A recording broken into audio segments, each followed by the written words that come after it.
गुरुभ्यः तद्गुरुभ्यश्च नमो वाकमधीमहे वृणीमहे च तत्राद्यौ दम्पती जगतांपति ஸ்ரீமதே ஸ்ரீனிவாச மகாதேசிகாய நமஹ.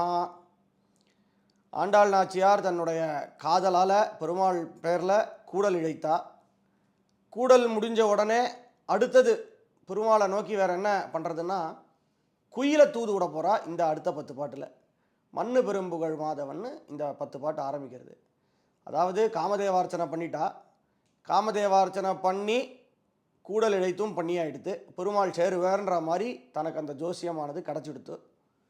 அப்போது ஆனால் இன்னும் பெருமாள் வரலை. ஏன்னா நாம் ஒரு காரியத்தை அடையணும் அப்படின்னா நம்மளுக்கு அதில் ஆஸ்தை இருக்கணும். ஆஸ்தைன்னா ஒரு ஈடுபாடு, ஒரு முடிக்கிற வரைக்கும் நமக்கு தூக்கம் வரக்கூடாதுன்ற அளவுக்கு நம்மளுக்கு அந்த ஒரு ஈடுபாடு இருந்தால் தான் அந்த காரியமானது வெற்றி பெறும். எந்த ஒரு வேலையுமே ஏனோ தானோன்னு பண்ணோன்னு வச்சுக்கோங்க. அதாவது பண்ணால் பண்ணிக்கலாம், இல்லாட்டி விடலாம், கிடைச்சா கிடைக்கட்டும்னு இருந்தால் அது கிடைக்கவே கிடைக்காது. அதுக்கான முயற்சியை நாம் எடுக்கணும். அந்த முயற்சியை தான் ஆண்டாள் பண்ணா. என்ன பண்ணா? திருப்பாவேலியே சரணாகதி பண்ணிட்டா. பெருமாள் கண்டிப்பாக வருவேர்னு தெரியும். இருந்தாலும் இருக்கிற காலம் வரைக்கும் பெருமாளை நோக்கி வேறு ஒரு விரதம் இருப்போமேன்னு சொல்லிட்டு காமதேவார்ச்சனை பண்ணான். கூடல் இழைச்சாச்சு. இப்போ அடுத்தது குயிலை. ஏன்னா வசந்த ருத்து வரப்போகிறது, சித்திர வைகாசி காலம் வரப்போகிறது. அந்த நேரத்தில் குயில்கள்லாம் கூவும். வசந்த காலம் வந்தால் குயில்கள் கூவும். இவளுடைய ஆற்றுல இருக்கக்கூடிய தோட்டத்தில், அகத்தில் இருக்கக்கூடிய தோட்டத்தில் குயில்கள் கூவர் தான். அதை பார்த்த உடனே குயிலை பெருமாளுக்கு தூது விடலாமே அப்படின்னு குயிலை பார்த்து தூது விடுறா. அதுதான் இந்த 10 பாட்டு.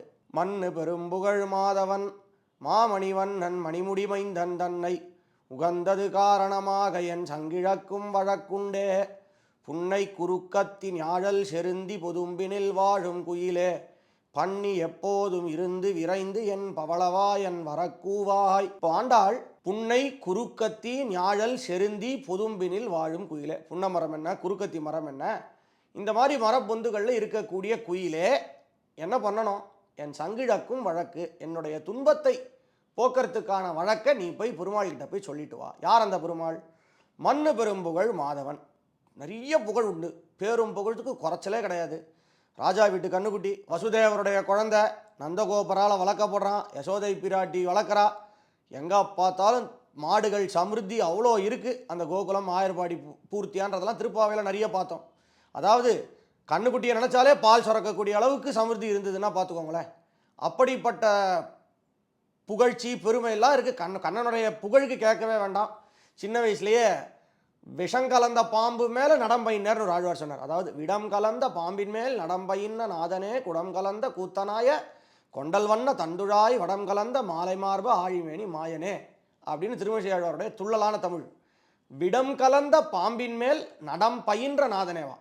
அதாவது அந்த காளி என்ற பாம்புக்கு உடம்பு பூர்த்தியாக விஷம் இருக்கான். விடம் கலந்த பாம்பு, அதுக்கு மேலே பெருமாள் நடம் பயின்றான். அதாவது குழந்தை தத்தக்கா புத்தக்கா நடந்தாலே அது ஒரு நடனம் மாதிரி இருக்குமே. அந்த 5 தலையில் பெருமாள் ஒரு தலையிலேருந்து ஒரு தலை மேலே வச்சு ஆடுறது. பெருமாள் சாதாரணமாகவே ஒரு தலையிலேருந்து இன்னொரு தலைக்கு அந்த குழந்தை நடந்தாலே நடனமாக இருக்குமா. அந்த நடனத்தை பார்க்கறதுக்காக தேவர்கள்லாம் வந்தாரெல்லாம் புராணங்கள்லாம் சொல்லுறது. அப்படிப்பட்ட புகழுக்கும் பெருமைக்கும் அளவிட முடியாத மாதவன். யார்? மா அப்படின்னா தாயார்னு அர்த்தம். தாயாரை உடையவன் யார்? இந்த எம்பெருமான். மணிமுடிவண்ணன் மைந்தன் தன்னை அப்படின்னு சொல்லி பெருமாளுடைய வர்ணத்தை சொல்கிறா. கருப்பு நிறமானவன். அந்த எம்பெருமானுடைய திருவாய் எப்படி இருக்குது அப்படின்னா பவளம் போல இருக்கான். பவளவாயன் வரக்கூவாயின்னு குயிலை தூது விடுறா. இந்த பாசுரங்களில் 2 விஷயம் நம்ம பார்க்கணும். அதாவது இந்த தசகத்தில் இதில் 3வது பாட்டு இருக்குது. அதில் என்ன சொல்கிறா? மாதலி தேர் முன்புகோல் கொள்ள மாயனி ராவணன் மேல் சரமாரி தாய் தலையத்தத்து வீழ தொடுத்த தலைவன் வரவெங்கும் காணேன் அப்படின்னு ஒரு கதை சொல்கிறா ஆண்டாள். அது என்னென்னா ராமாவதாரத்தை சொல்கிற விஷயம். பெருமாள் ராவணனோட யுத்தத்துக்கு போயிட்டார். யுத்தம் பிரம்மாண்டமாக இருக்குது. அதை வால்மீகி சொல்லும்பொழுது ராமராவண யுத்தத்துக்கு நிகர் ராமராவண யுத்தம் தான், வேறு ஒரு யுத்தத்தோடு அதை நிகரே பண்ண முடியாது அப்படின்னு சொல்லிவிடுறார். அப்படிப்பட்ட யுத்தத்தில் பெருமாள் ராவணன் அடிச்சுட்டு ராவணன் ரொம்ப சோர்ந்து போயிருக்கான். அதாவது ராவணன் தோற்று போயிடுவான்னு இந்த தேவர்களுக்கு தெரியும். இருந்தாலும் எங்கள் பெருமாளுக்கு நாம் உதவி செஞ்சுட்டா ராவணன் திருப்பி நம்ம மேலே படையெடுத்துருவானேன்னு பயந்துட்டு பெருமாளுக்கு முதல்லலாம் யுத்தத்தில் உதவவே இல்லையா யாரையும் இந்திரன் முதலிய தேவர்கள்லாம். அப்புறம் பெருமாள் ஜெயிக்கிற மாதிரி வரதை பார்த்த உடனே தன்னுடைய தேரை அனுப்பிச்சானா இந்திரன். அந்த இந்திரனுடைய சாரதிக்கு மாதலின்னு பேர். அந்த தேர் மாதலியோட பெருமாளுக்கு இந்திரன் தேர் கொடுத்தானா. அந்த தேரில் நின்றுட்டு பெருமாள் ராவணனோட சரிசமமாக யுத்தம் போடுறார். அது வரைக்கும் பெருமாள் தரையில் நின்றுருக்கார், ராவணன் தேரில் நின்றுட்டு சண்டை போடுறான். இந்த இடத்துல ஆண்டாளுடைய பதங்கள் எப்படி உபயோகிச்சிருக்கான்னு பார்க்கணும். மாதலி தேர் முன்பு கோல் கொள்ள, தேருக்கு முன்னாடி நின்று கோல். ஏன் சுவாமி, எல்லாருமே இந்த தேர் ஓட்டியானவன் தேருக்கு முன்னாடி தானே உட்காந்துட்டு இருப்பான், ஆண்டாள் என்ன புதுசாக வித்தியாசமாக போட்டுட்டார் அப்படின்னு நீங்கள் என்ன கேட்கலாம். ரொம்ப அழகான ஒரு விஷயம் என்னென்னா, இந்த மாதலின்றவன் இந்திரனுடைய சாரதி. இந்திரன் எங்கே போருக்கு போனாலும் ராவணன் கிட்ட எப்போ போனாலும் தோற்று தான் போயிருக்கானா, ஜெயிச்சதா சரித்திரமே கிடையாதான். அதனால் மாதலிக்கு என்ன பயமா, ராவணன் கிட்ட யுத்தத்துக்கு போனால் தான் திரும்பி நின்றுட்டு தேரை ஓட்டுவானா, எங்கடா ராவணன் அடிக்கிறாம்பு நம்ம மேலே வந்து விழுந்துட போகிறதுன்னு புறமுதுக்கு காட்டிட்டு உட்காந்துருப்பானா மாதலி. அந்த மாதலியானவன் முதல் தைரியமாக ராவணனுக்கு முன்னாடி முகத்தை காட்டிட்டு பெருமாளுக்காக சாரத்தியம் பண்ணதுனால மாதலி தேர் முன்பு கோல் கொள்ளன்னு பெருமாளுக்கு முன்னாடி தேர் ஓட்டினானா. ஏன்னா அது வரைக்கும் இந்திரனுக்கு முன்பக்கம் உட்காந்துன்னு ஓட்டாமல் பின்பக்கம் உட்காந்துட்டு இந்த மாதலி தேர் ஓட்டினதுனால ஆண்டாள் ரொம்ப அழகாக அந்த பெருமாளுடைய வீரத்தினுடைய அழகை சொல்கிறா. முன்பு தேர் கொள்ள மாயணி ராவணன், ஏன்னா ராவணன்றவன் மாயாஜாலம் உடையவனா. அதனால தான் மாயர், அதாவது பெருமாளை வந்து சீதையை கஷ்டப்படுத்தணுன்றதுக்காக ஒரு மாயவிதமான ராவணன், மாயா ராவணன் பண்ணி அவனுடைய தலையை அறுக்கிற மாதிரி இந்திரஜித்தெல்லாம் விட்டு சீதை பிராட்டியை பயமுறுத்தினான்லாம் கதை. அது இருக்கட்டும். இந்த இடத்துல சொல்கிறார், மாயணி ராவணன் மேல் சரமாரி தாய் தலை, சரம் மாறி மாறி விழுந்த, மாறினா மழை, சரம் மழை பொழிஞ்சாராம் பெருமாள் ராவணன் மேலே. தாய் தலை அற்றத்து வீழ, அதாவது 10 தலைன்றது பொதுவாக தெரியும், அந்த ஒவ்வொரு தலையும் பெருமாள் இருக்கிறார். தாய் தலைனா அந்த முதல் சாதாரணமாக ஒரு தலை தான் ராவணனுக்கு, அவன் தபஸ் பண்ணி 10 தலை வாங்கிட்டான்னு கதை. அந்த ஒவ்வொரு தலை போனாலும் அவனுக்குன்னு ஏற்பட்ட ஒரு பிரதானமான தலை இருக்கும் இல்லையோ, அந்த தலை போகிற வரைக்கும் பெருமாள் அவனை அடிச்சுட்டே இருந்தாரான். சரமாரி தாய் தலை அற்றத்து வீழ, அற்றற்று விழ, அது விழ விழ விழ விழ பெருமாள் மழை போட்டுட்டே இருந்தாரா, சரமழை. அப்படிப்பட்ட ராவணனை ஜெயித்த அந்த எம்பெருமானுக்கு ஏ குயிலே நீ எனக்காக தூது போக வேண்டாமா அப்படின்னு ராமாவதார கதை. ஆச்சரியமாக அதுக்கு அடுத்தது ஒரு பாசுரம் வருது பின்னாடி. இந்த பாசுரத்தை கொண்டு முடிக்கும் பொழுது நம்மாழ்வாருடைய ஒரு ஒப்புமையும் நம்ம பெரியவர்கள் இந்த இடத்துல காட்டுறான். அது என்னன்றதையும் நம்ம இப்போ பார்க்க போகிறோம். அதாவது இந்த பாசுரங்களில் இந்த மண்ணு பெரும்புகழ் மாதவன்ற தசகத்தில் 3-4 விஷயங்கள் பார்த்தோன்னு சொன்னோம். முதல்ல மாதலி விஷயத்தை பார்த்தோம். ஆண்டாளுடைய எலும்பானது உருகி போயிடுறதான், அதனால் அந்த கண்ணு மாத்திரம் பளிச்சுன்னு தெரியுதுன்னு அவளே சொல்கிறான். என்புருகி இனவேல் நெடுங்கண்கள் இமை பொருந்தா பல நாளும் துன்பக் கடல் புக்கு வைகுந்தன் என்பதோர் தோணி பெறாதுழல்கின்றேன். என்னுடைய எலும்பு அப்படியே உருகி போச்சுப்பா, உனக்காக காத்திருந்து அந்த எலும்பு உருகினதுனால என்னுடைய கண்களானது நன்னாவே தெரியறது. ஏன்னா உடம்புன்னு இருந்தால் தானே கண்ணு தனியாக தெரிய முடியும். எலும்பே உருகி போகிற மாதிரி ஆயிடுச்சுன்னா ஒன்றுமே இல்லாத போது கண்ணு எங்கேருந்து தெரியும். அப்படி இருக்குது, என் கண்ணெல்லாம் சோர்ந்து போய் கிடக்கு. இமை பொருந்தா பல நாளும், இமை கூட கொட்ட முடியல, நான் ஒன்றையே நினச்சின்னு இருக்கேன். துன்பக்கடல், அப்படிப்பட்ட துன்பக்கடலில் இருக்கக்கூடிய எனக்கு வைகுந்தன் என்பதோர் தோணி, வைகுந்தன்ற கப்பல் வரலையே, நீ எப்பப்பா வந்து என்னை கூட்டின்னு போகிற, ஏ குயிலே நீ பெருமாளுக்காக என்னை போய் இதை கேளுன்னு கேட்டுட்டு வந்த ஆண்டாள் கடைசியில் தான் ஊரை பற்றி சொல்கிறா.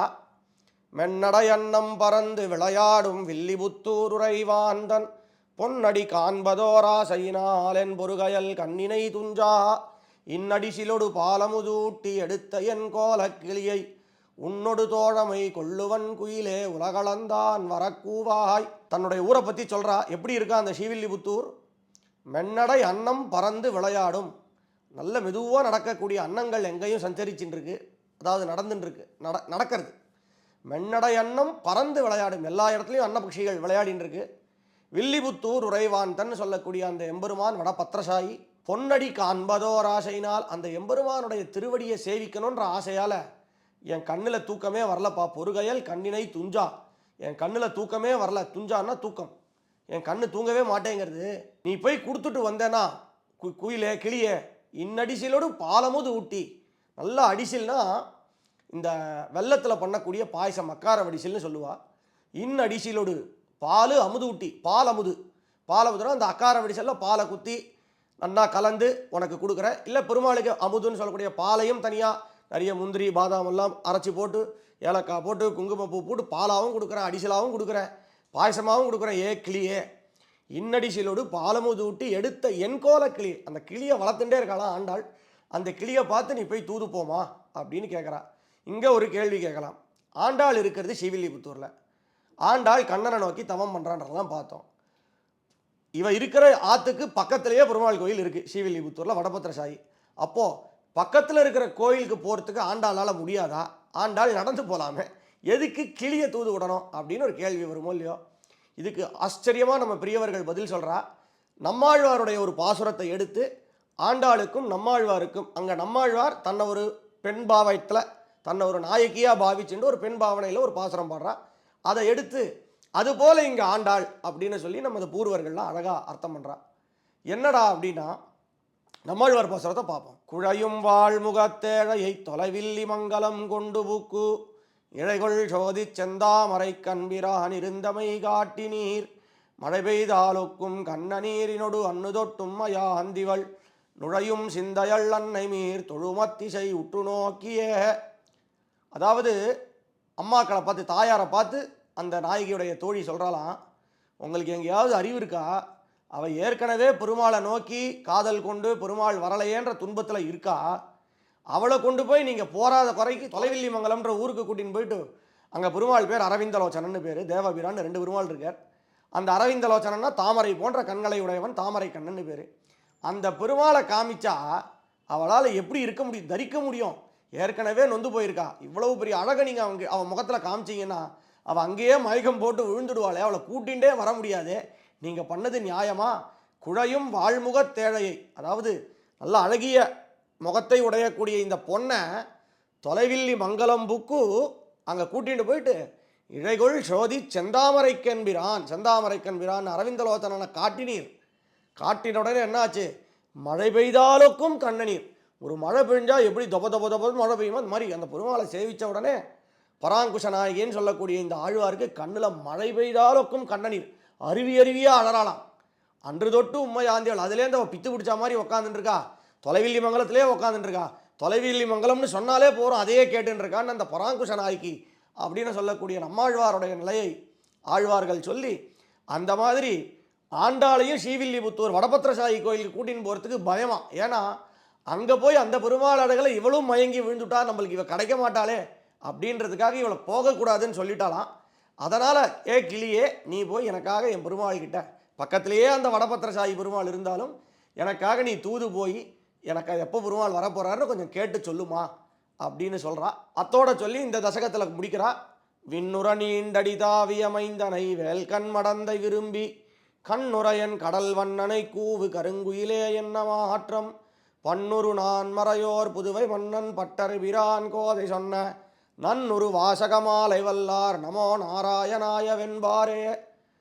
இந்த 10 பாட்டை யார் சொல்கிறாளோ அவர்களுக்கு எப்பொழுதும் பெருமாளுடைய நாமசங்கீர்த்தனம்னு சொல்லக்கூடிய நமோ நாராயணா அப்படின்ற வார்த்தையானது நன்னா நாக்கில் வரும் அப்படின்னு இந்த 10 பாட்டுக்கான பலனாக ஆண்டாள் சொல்லி குயிலையும் கிளியையும் தூது விட்டா.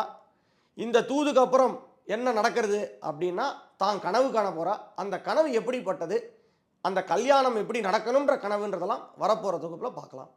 கவிதார்க்கிக சிம்மாய கல்யாண குணசாலினே ஸ்ரீமதே வெங்கடேஷாய வேதாந்த குரவே நமஹ.